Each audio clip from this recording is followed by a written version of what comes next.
অন্তর্বর্তী সরকারের ১০০ দিন, রাষ্ট্র সংস্কার করে সুষ্ঠু নির্বাচন মূল চ্যালেঞ্জ। ৩ মাস বন্ধ থাকার পর আবারও চালু হলো ঢাকা সিরাজগঞ্জ রুটে ট্রেন চলাচল। ভয়াল সিটরের ১৭ বছর, এখনো সংস্কার হয়নি বন্যা নিয়ন্ত্রণ বাঁধ।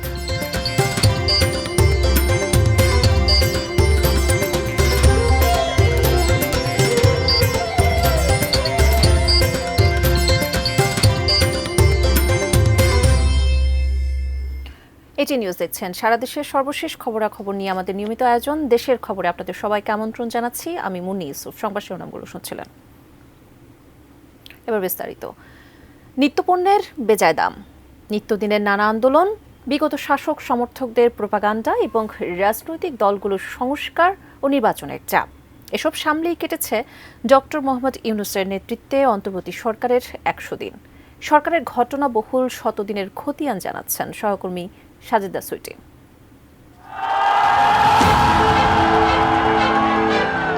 ছাত্র জনতার অভূতপূর্ব আন্দোলনে শেখ হাসিনার দেশত্যাগ, এরপর ৮ আগস্ট থেকে দেশ পরিচালনায় ডক্টর মোহাম্মদ ইউনূসের সরকার।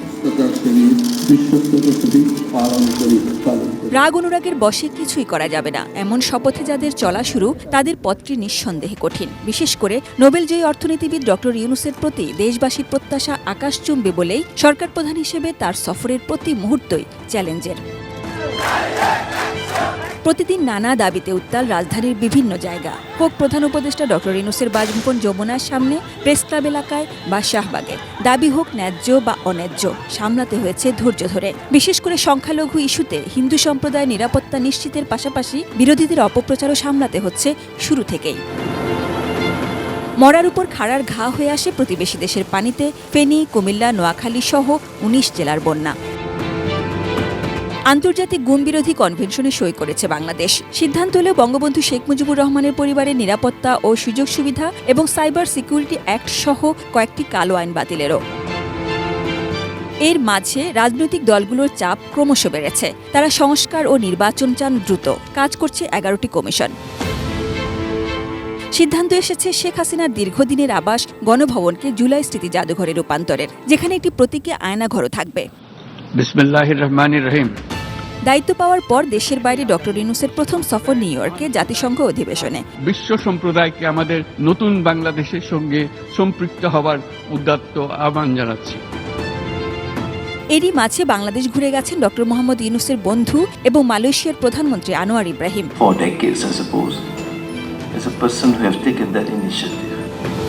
ফুটবলে এসেছে সাফল্য, জয়ীদের সংবর্ধনা ও পুরস্কারের ব্যবস্থা করেছে সরকার।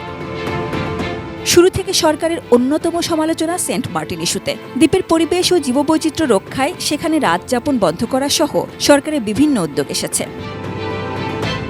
এর মধ্যে ছাত্রলীগ নিষিদ্ধ হয়েছে। ছাত্র জনতার অভ্যুত্থানে গণহত্যার দায়ে শেখ হাসিনা সহ বিগত শাসকদের বিচারের তৎপরতা চলছে। আন্দোলনকারীদের দায় মুক্তি দেওয়া হয়েছে। অভ্যুত্থানে নিহতদের পরিবারের পুরো দায়িত্ব নিয়েছে সরকার। আহতদের দেশ বিদেশে সুচিকিৎসার ব্যবস্থাও চলছে। এবার সরকারি খরচে কেউ হজে যাবে না এবং এরপর থেকে হজ প্যাকেজে লাখ টাকার বেশি সাশ্রয় পাবেন হজযাত্রীরা। সরকারি চাকরিতে প্রবেশের বয়সসীমা বাড়িয়ে ৩২ বছর করা হয়েছে। নিত্যপণ্যের দাম নিয়ন্ত্রণের সিন্ডিকেট ভাঙার চেষ্টা চলছে।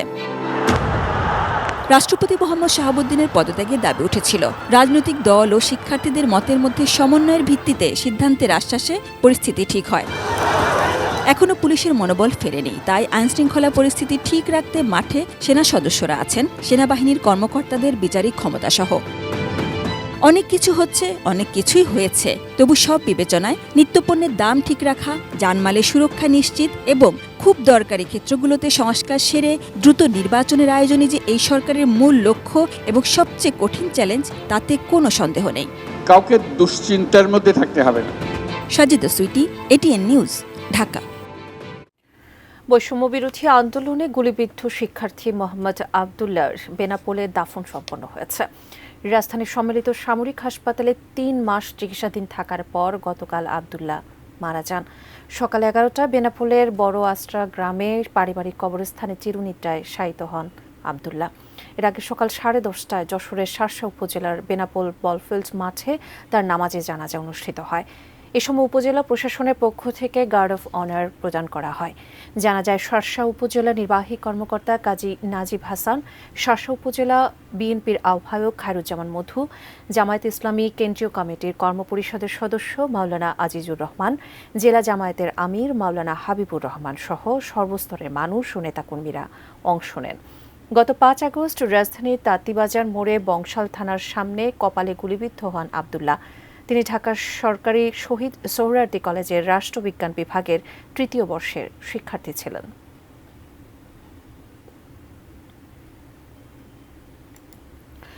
সাড়ে ৩ মাস বন্ধ থাকার পর আবারও চালু হলো ঢাকা সিরাজগঞ্জ রুটের একমাত্র ট্রেন সিরাজগঞ্জ এক্সপ্রেস। ভোর ৬টায় সিরাজগঞ্জ শহরের বাজার স্টেশন থেকে ট্রেনটি ঢাকার উদ্দেশ্যে ছেড়ে যায়। এ সময় যাত্রীদের ফুল দিয়ে শুভেচ্ছা জানান ট্রেন চালু করার দাবিতে আন্দোলনের সমন্বয়ক সাইদুর রহমান বাচ্চু সহ অন্যান্য নেতারা। প্রথম দিনেই ট্রেনের আসন সংখ্যার চেয়ে যাত্রীদের চাপ ছিল অনেক বেশি। বৈষম্যবিরোধী ছাত্র আন্দোলনের সময় গত ৪ আগস্ট থেকে পশ্চিমাঞ্চল রেলওয়ে কর্তৃপক্ষ সিরাজগঞ্জ থেকে চলাচলকারী একমাত্র আন্তনগর ট্রেন সিরাজগঞ্জ এক্সপ্রেস বন্ধ ঘোষণা করে। তবে আন্দোলনের পর পরিস্থিতি স্বাভাবিক হলেও ট্রেনটি এতদিন বন্ধই ছিল, ফলে দীর্ঘদিন ধরেই আন্দোলন করে আসছিলেন সিরাজগঞ্জবাসী। এর প্রেক্ষিতে ঢাকা সিরাজগঞ্জ রুটে আবারও ট্রেন চালুর সিদ্ধান্ত নেয় কর্তৃপক্ষ। সাপ্তাহিক ছুটি ছাড়া প্রতিদিন ভোর ৬টায় সিরাজগঞ্জ বাজার স্টেশন থেকে ট্রেনটি ঢাকার উদ্দেশ্যে ছেড়ে যাবে এবং কমলাপুর থেকে বিকেল ৫টায় রওনা দেবে সিরাজগঞ্জের উদ্দেশ্যে।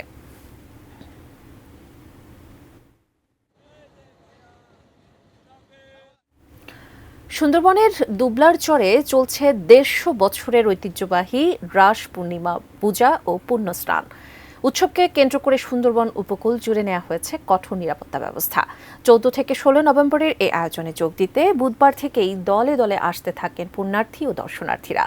রাস পূর্ণিমায় সুন্দরবনের হিরন পয়েন্ট সংলগ্ন দুবলার চরে ১৫০ বছর ধরে এই রাস উৎসব উদযাপন করে আসছেন পূর্ণব্রহ্ম শ্রী শ্রী হরিচাঁদ ঠাকুরের অনুসারী মতুয়া সম্প্রদায়ের মানুষেরা। রাস পূর্ণিমা পূজাকে ঘিরে বসেছে মেলা। অনেকেই উৎসবে আসছেন মনোকামনা পূর্ণ হওয়ার আশায়। এদিকে রাস উৎসবে আসা মানুষের নিরাপত্তায় আইনশৃঙ্খলা বাহিনী ও বন বিভাগের পাশাপাশি রয়েছে কোস্টগার্ডও। তারা জানান রাসমেলায় আসা দর্শনার্থীদের বন্য প্রাণী বিশেষ করে হরিণ শিকারকে এবার কঠোরভাবে প্রতিহত করা হবে। প্রতি বছর এই জায়গা আসি, এখানে আসি এই মা গঙ্গার কাছে যাই, শিয়ান ব্যস্ত করি, তারা আবার দেশে ফিরে চলে যাবে। ঠাকুরের কাছে আসে রাসলীলা সবার একটা মনের আশা পূর্ণ করার জন্যই। বিভিন্ন বন্য প্রাণী যাতে কেউ হত্যা না করতে পারে বা বনজ সম্পদ কেউ যাতে অবৈধভাবে আহরণ না করতে পারে, সেই ক্ষেত্রে ফরেস্ট ডিপার্টমেন্ট এবং অন্যান্য আইন শৃঙ্খলা বাহিনীর সাথে বাংলাদেশ কোস্টগার্ডও কঠোর অবস্থানে রয়েছে। সংবাদের এই পর্যায়ে নিচ্ছে একটি বিরতি, ফিরে এসে অন্যান্য খবরের সঙ্গে আলোচনা থাকছে। কক্সবাজার সৈকতে বেড়েছে পর্যটকদের পদচারণা।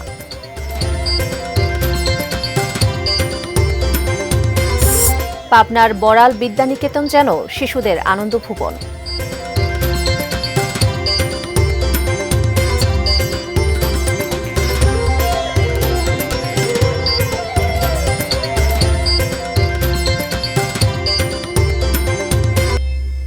দেশের খবরে আরও একবার আমন্ত্রণ জানাচ্ছে। ২০০৭ সালের আজকের দিনে বাংলাদেশে আঘাত হানে স্মরণকালের ভয়াবহ ঘূর্ণিঝড় সিডর। লণ্ডভণ্ড করে দেয় উপকূলের জেলাগুলো। সবচেয়ে ক্ষতিগ্রস্ত জেলার তালিকায় আছে বরগুনা। ভয়াল সিডরের ১৭ বছর পেরোলেও সে জেলার ঝুঁকিপূর্ণ এলাকায় বন্যা ও জলোচ্ছ্বাস নিয়ন্ত্রণ বাঁধ এখনও সংস্কার হয়নি। প্রতিনিধি সুজন শীলের পাঠানো তথ্য ছবিতে ডেস্ক রিপোর্ট। ১৫ নভেম্বর ২০০৭ রাত ৮:৩০টার দিকে প্রচণ্ড ধ্বংসাত্মক শক্তি নিয়ে উপকূলে আঘাত হানে ভয়াবহতম ঘূর্ণিঝড় সিডর। ক্যাটাগরি ৫ সুপার সাইক্লোনটির বাতাসের গতিবেগ ছিল ঘন্টায় ২৬০ থেকে ৩০৫ কিলোমিটার পর্যন্ত, সঙ্গে ১৫ থেকে ২০ ফুট উচ্চতার জলোচ্ছ্বাস। ভয়াল সেই ঝড়ের আঘাতে ক্ষতিগ্রস্ত হয় ৩০ জেলার অন্তত ২০০ উপজেলা। সরকারিভাবে মৃতের সংখ্যা ৩,৩৬৩ বলা হলেও রেড ক্রিসেন্ট সহ বেশ কয়েকটি সংস্থা জানায় সংখ্যাটা ১০,০০০-এর মতো। সিডরের সবচেয়ে বেশি ক্ষতিগ্রস্ত জেলাগুলোর একটি বরগুনা। সরকারি হিসেব অনুযায়ী জেলায় ১,৩৪৫ জনের মৃতদেহ উদ্ধার করা হয়েছিল, নিখোঁজ ১৫৬। তবে বেসরকারি হিসেবে নিহত প্রায় ২,০০০ আহত 28,000-এর বেশি। প্রায় 78,000 ঘরবাড়ি বিধ্বস্ত হয়, বিস্তীর্ণ এলাকার ফসল নষ্ট আর 30,000-এর বেশি গবাদি পশুর মৃত্যু হয়। ভেঙে যায় রাস্তাঘাট, বাঁধ সহ অসংখ্য অবকাঠামো। সিডরের সেই ভয়াল স্মৃতি মনে পড়লে এখনো আঁতকে ওঠেন অনেকে। এখন বন্যা বাদল যদি আয় তো ওই যে সিডের কথাটাই মনে পড়ে আগে। হ্যাঁ, সিডের কথা ভয় শুনলে এখনো ভয় লাগে। সিডর আঘাত হানার 17 বছরেও তার ধ্বংসলীলার মেরামত হয়নি আজও। এখনো সামান্য বন্যা হলেই বাঁধ ভেঙে প্লাবিত হয় জনপদ। ভবিষ্যতে সিডরের মতো ভয়াবহ ঘূর্ণিঝড় মোকাবেলারও পর্যাপ্ত ব্যবস্থা নেই। বরগুনার 12 লাখ মানুষের জন্য 673টি সাইক্লোন শেল্টারের ধারণ ক্ষমতা মাত্র 2 লাখ। কাছাকাছি একটা সেন্টারও নাই, হ্যাঁ যাওয়া লাগবে ওই রাস্তাবো। ছোট ছোট বাচ্চা লইয়া কোন দিক যাবো কি করবো। আমাকে এই বেরিমেন্টটা লইয়া বিষয় আর ব্লকটা লইয়া এটা যদি আমাকে দেখতে পারেন বাল বাচ্চা লইয়া আমরা থাকতে পারি। প্রশাসন অবশ্য বলছে ঘূর্ণিঝড় প্রতিরোধে সাধ্যমতো অবকাঠামো সংস্কার করছেন তারা। এটা ঠিক যে এগুলোর অবস্থা অনেকটাই নাজুক মেইনটেনেন্সের অভাবে। তো এই বিষয়ে আমরা আমাদের যে দুর্যোগ মন্ত্রণালয় আছে আমরা সেই মন্ত্রণালয়ে আমরা একটা চিঠি দেওয়ার আমরা চিন্তা ভাবনা করছি। আমরা একটা চিঠি দিব, চিঠি দিয়ে এটার জন্য আসলে মেইনটেনেন্সের জন্য যদি কোনো ফান্ড আনতে পারি তাহলে আমরা এগুলোর অবশ্যই এগুলো মেইনটেনেন্সের কার্যক্রম গ্রহণ করব। Shahidul Rana, desk report, ATN news. ভোলার চরফেশনে বয়লার বিস্ফোরণে আলামিন মাঝি নামে এক ব্যক্তির মৃত্যু হয়েছে। আহত হয়েছেন আরও 2 শ্রমিক। ভোরে উপজেলার মাদ্রাস ইউনিয়নে মনির অটো রাইস মিলে এই দুর্ঘটনা ঘটে। নিহত স্বজন ও স্থানীয়রা জানান, ভোরে আলামিন ফিরোজ সহ কয়েকজন শ্রমিক মেশিনে ধান সেদ্ধ করছিলেন। এ সময় হঠাৎ মেশিনটিতে বিস্ফোরণ ঘটে। ঘটনাস্থলেই আলামিনের মৃত্যু হয়। এছাড়া গুরুতর আহত হন ফিরোজ। তাকে বরিশাল শেরেবাংলা মেডিকেলে ভর্তি করা হয়েছে।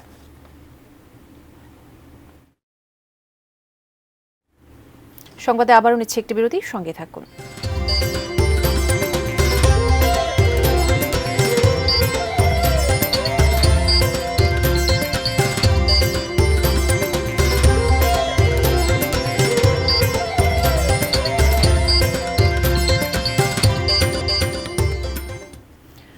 বিরতির পর আরও একবার আমন্ত্রণ দেশের খবরে। বিশ্বের দীর্ঘতম সমুদ্র সৈকত কক্সবাজারে বেড়েছে ভ্রমণ পিপাসুদের পদচারণা। সৈকতের সবকটি পয়েন্টে আনন্দে মেতেছেন তারা। সুগন্ধা পয়েন্ট থেকে বিস্তারিত জানাচ্ছেন প্রতিনিধি অর্পণ পড়ুয়া। শীত মৌসুমের শুরুতে বিশ্বের দীর্ঘতম সমুদ্র সৈকত কক্সবাজারে পর্যটকদের আনাগোনা বেড়েছে। এই মুহূর্তে আমি রয়েছি সৈকতের সুগন্ধা পয়েন্টে। এখানে আমরা দেখতে পাচ্ছি হাজারো পর্যটক এখানে আনন্দ ভ্রমণে এসেছেন এবং ভ্রমণের উদ্দেশ্যে এসে এখানে সমুদ্র স্নানে মেতে উঠেছেন। আবার অনেকে ভেজা বালির উপর দাঁড়িয়ে এখানে আনন্দ উদযাপন করছেন। শুধুমাত্র কক্সবাজার সমুদ্র সৈকতে পর্যটকরা ভ্রমণে এসেছেন তা কিন্তু নয়। সমুদ্র সৈকত ভ্রমণের পাশাপাশি Inani paturi beach, marine drive সড়ক, টেকনাফ এবং রামুর বৌদ্ধ মন্দির, মহেশখালীর আদিনাথ মন্দির সহ বিভিন্ন দর্শনীয় স্থানে পর্যটকরা ঘুরে বেড়াচ্ছেন। আগত পর্যটকদেরকে নিরাপত্তা দেওয়ার জন্য এখানে কাজ করছেন টুরিস্ট পুলিশ এবং জেলা প্রশাসনের বিচ কর্মীরা। পাশাপাশি আমাদেরকে কক্সবাজার হোটেল মোটেল মালিক সমিতি আমাদেরকে জানিয়েছেন যে আজকে যেহেতু সাপ্তাহিক ছুটি শুক্রবার, সেই কারণে আজকে অন্যান্য দিনের তুলনায় পর্যটকের সংখ্যা বেশি। তবে প্রায় লক্ষাধিক পর্যটক কক্সবাজারে এই মুহূর্তে অবস্থান করছেন, সেই তথ্য কিন্তু হোটেল মালিক সমিতি আমাদেরকে দিয়েছেন। এক কথায় বলা যায় শীতের শুরুতেই পর্যটকদের আনাগোনা, পর্যটকদের পদচারণা বেড়েছে। যত বেশি শীতের আগমন ঘটবে আরো কয়েকদিন পর আরো বাড়তে পারে, তেমনটি আসলে পর্যটন সংশ্লিষ্টরা আশা করছেন। কক্সবাজারের সমুদ্র সৈকতের সুগন্ধা পয়েন্ট থেকে এটুকু ছিল এখানকার সবশেষ পরিস্থিতি। দেশের খবর শেষ করছি অন্যরকম এক বিদ্যালয়ের গল্প দিয়ে। ঐতিহ্য আর আধুনিকতার মিশেলে গড়া নজর কাড়া এক স্থাপত্য শৈলী বড়াল বিদ্যানিকেতন। ব্যতিক্রমী বিদ্যালয়টিতে শিশুরা শিক্ষা গ্রহণ করে আনন্দমুখরতায়। নান্দনিক ও শিশুবান্ধব স্থাপত্য নকশার জন্য আমেরিকান ইনস্টিটিউট অফ আর্কিটেক্টসের পুরস্কার পেয়েছে চাটমোহরের প্রত্যন্ত গ্রামের স্কুলটি। মিলন মাহমুদের ক্যামেরায় পাবনা থেকে রিজভি জয়ের প্রতিবেদন। পাখি ও প্রজাপতির মতো উচ্ছ্বাসে উল্লাসে ছুটে আসছে শিশুরা তাদের মজার স্কুলে। পাবনা চাটমোহর উপজেলার বড়ালপাড়ের গ্রাম কুমারগাড়া দখল দূষণে মৃতপ্রায় বড়াল নদ রক্ষা আন্দোলনের অংশ হিসেবে 2019 সালে এই বিদ্যাপীঠ প্রতিষ্ঠা করেন সমাজসেবী দম্পতি মিজানুর রহমান ও দিল আফরোজ।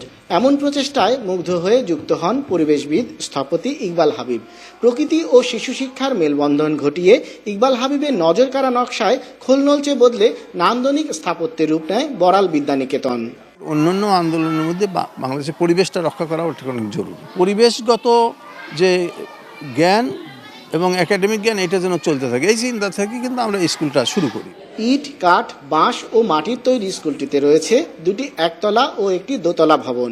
রয়েছে পর্যাপ্ত আলো প্রবেশের ব্যবস্থা। শ্রেণীকক্ষ থেকেই রোদ ও বৃষ্টির পরশ পায় শিক্ষার্থীরা। মাটির তৈরি আকর্ষণীয় পাঠাগারে বইয়ের পাতায় মগ্ন হয় শিশুরা। পড়াশোনা করি আমরা, তার পাশাপাশি নাচ গান করতে পারি, খেলাধুলা করতে পারি। এই স্কুলে সুন্দর শ্যামল পরিবেশ, আমরা সবাই একসাথে লেখাপড়া করি। শিশুরা এখানে পাঠ নেয় হেসে খেলে, নাচ গান, আবৃত্তি, বিতর্ক আর ছবি আঁকার আনন্দে। আছে কম্পিউটার ল্যাব। হাসি গানে শিশুদের আলোকিত মানুষ করে তোলার অঙ্গীকার শিক্ষকদের।